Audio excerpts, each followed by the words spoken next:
My parents kicked me out at 16 so my older sister could move back in with her boyfriend. It's always been obvious that my parents never loved me, but it wasn't until last week, when I turned 16, that I finally got some hardcore evidence. It started off with business as usual. Zero celebration, zero cake. But then, they actually surprised me with a gift. Except it wasn't for me, it was for them. They kicked me out of the house. The reason? My older sister Natalie. She's basically their golden child, and always has been. They've never said why, but I'm socially awkward, and never had a girlfriend. Meanwhile, she was the it girl back in high school, but now she's 8 months pregnant, and on my birthday morning, my parents woke me up and told me to start packing. You see, we have 4 bedrooms, and they wanted one for the newborn, one for my sister, and one for her boyfriend. At my expense, of course, so I was being booted to my uncle's house. I didn't even react, and after a few minutes of silence, they promised to cover all my expenses until I turned 18, as long as it wasn't under their roof anymore. Natalie wasn't even home during this conversation, and I immediately knew that was intentional, so she wouldn't have to witness this train wreck and feel guilty. I thought we had a civil relationship, but at that moment, I knew my family never actually cared about me, and she was no exception. And like any 16-year-old boy being told they're getting kicked out on their birthday, I felt crushed. But I knew nothing I could possibly say would make them actually love me, and that's why I spent my 16th birthday stuffing all my belongings into trash bags. They helped me pack, but honestly, I think they were just speeding up my exit. Once finished, they even drove me to my uncle's place and chatted happily the entire trip. At one point, my mom turned to my dad with a huge smile plastered on her face. "Hey, now that OP's gone, we can finally order some Indian food." When we arrived, I expected some sort of goodbye hug, or even a good luck, but instead, they pulled into the sidewalk and drove off before I even made it to the front door. And when my uncle opened the door, I felt even worse, because he wrapped his arms around me and warmly welcomed me in. I broke down crying, because the whole thing made me realize how terrible my parents actually are. I ended up opening up to him, and he seemed completely shocked by what I said,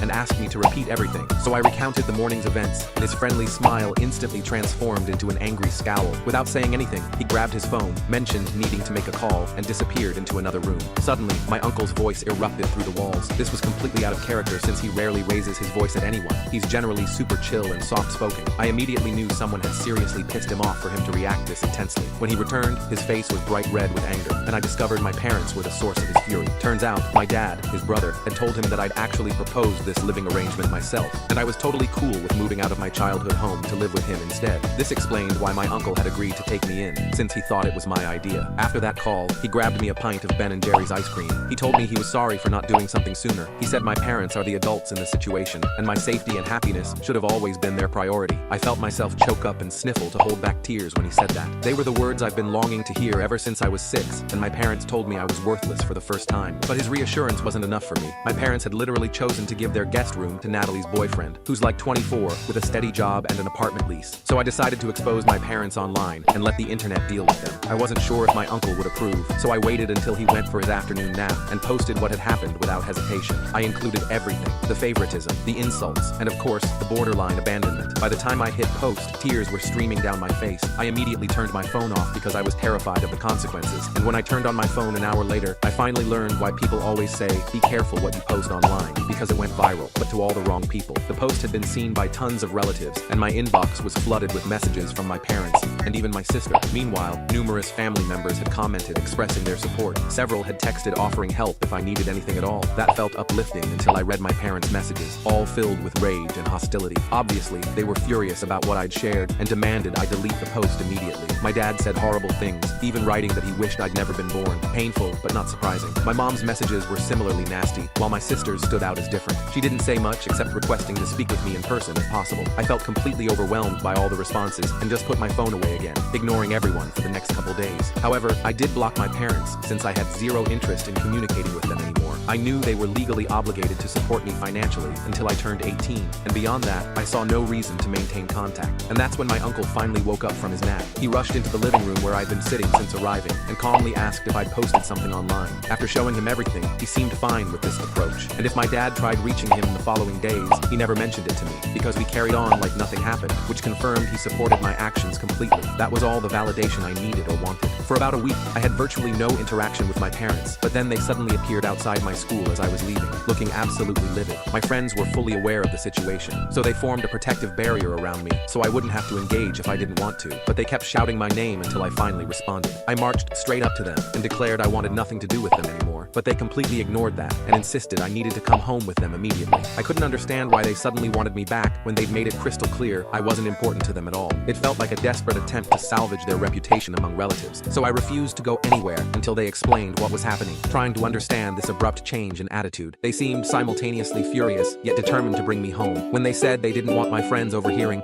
I told my buddies to step back so we could talk privately. Once my friends were out of earshot, they revealed they needed me back because I wasn't responding to their calls or texts, and they had to reconcile with me to secure their inheritance. After my post went viral in our family, my grandparents had discovered everything. My dad's parents are seriously wealthy, and they threatened him that continuing to treat me this way would cost him his inheritance. They'd stated that unless my parents reconciled with me, treated me better, and ensured I felt loved and cared for, whatever my father was supposed to inherit would go to my uncle instead, since he was taking care of me without obligation. My dad couldn't afford losing this inheritance. We're talking serious money here. My parents earn decent combined incomes themselves, but honestly, in their position, I'd probably want that inheritance too. The difference is, I would have had enough sense not to make it seem like they were doing me a favor by taking me back, because this wasn't about me at all, just their own financial interests. Even then, they lacked the basic intelligence to at least pretend they genuinely wanted me home. So I told them I couldn't care less about their inheritance and walked away without listening to another word, ignoring their shouts as I left. I caught the bus back to my uncle's place and described the school confrontation, which annoyed him too. To prevent future incidents, he's contacted his attorney about changing my custody arrangement. Legally, my parents still have rights over me, and that needs changing if I'm going to permanently live with my uncle. I also called my grandparents to thank them for intervening, but explained I genuinely didn't want to return to my parents, because after just a few days with my uncle, I finally felt free for the first time. Living with my parents had been suffocating, and despite constantly hoping things would improve, they never did. My grandparents live in a different state, so we rarely meet, but during family gatherings and holidays, my parents always behaved perfectly, so my grandparents never witnessed how I was treated at home. It wasn't outright cruelty, but constant indifference and dismissal. Everything appeared normal superficially, but anyone spending a few days with us would notice how they basically pretended I didn't exist, while focusing entirely on my sister. After her pregnancy, it worsened dramatically, and I became completely invisible.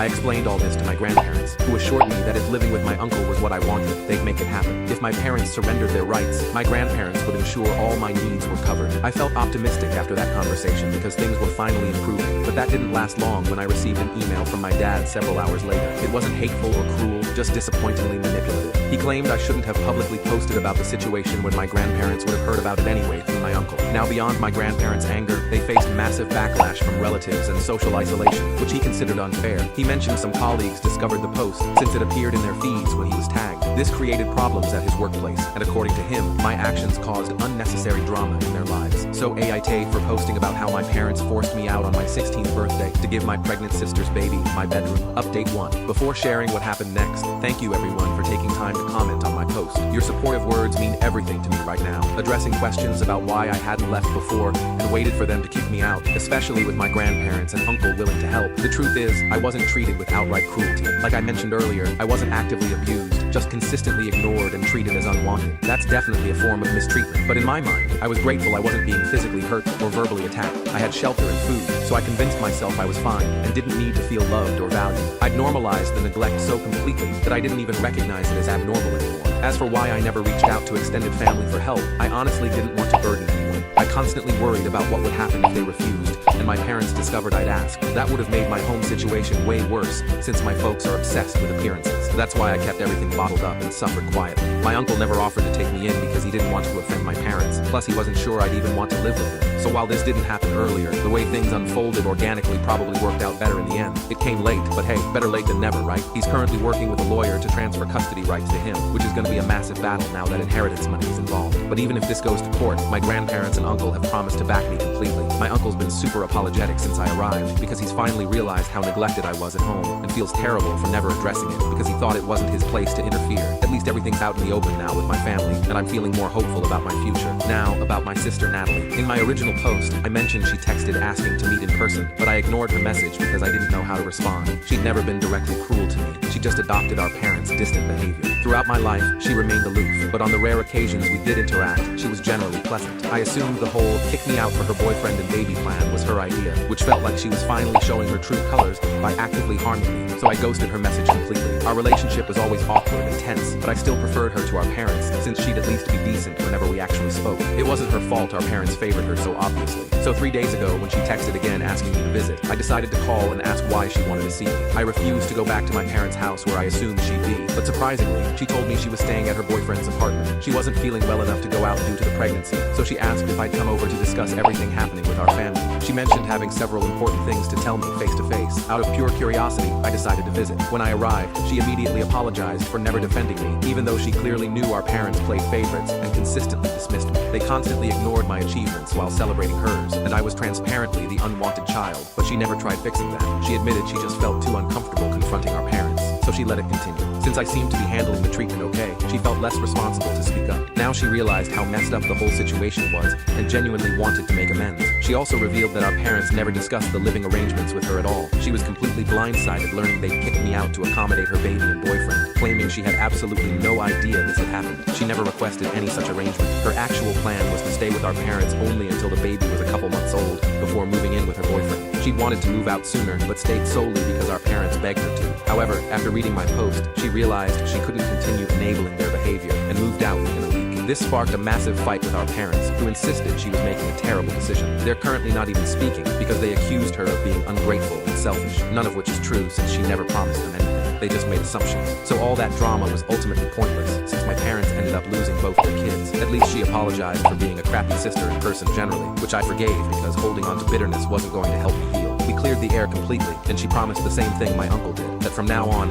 she'd always have my back no matter what. It's been just under a week since my original post, and I've heard nothing from my parents since that email, so I'm guessing they've finally given up trying to get me back. I'm pretty sure my grandparents intervened since they called midweek to assure me my parents wouldn't bother me at school or send more emails. I hadn't even mentioned Dad's email to them, so clearly there must have been some conversation between my parents and grandparents behind the scenes. I don't know exactly what was discussed, but it seems my parents have finally accepted defeat. Update 2. Only 3 days since my last update, and today my uncle announced my parents have agreed to surrender their parental rights. The paperwork should be completed soon, and he'll officially take over legal custody. I'm experiencing seriously mixed emotions right now. On one hand, I'm thrilled to finally have a home where I don't constantly feel unwanted and irrelevant, but I'm also feeling strangely empty and melancholic about certain aspects. It feels surreal that this is actually happening, but ultimately, this is the right path forward. This is exactly what I needed. Update 3. Hey everyone. A couple weeks have passed since my uncle officially became my legal guardian. Major win. I also discovered my parents only relinquished custody because after I told my grandparents I refused to return home, they presented my parents with an ultimatum: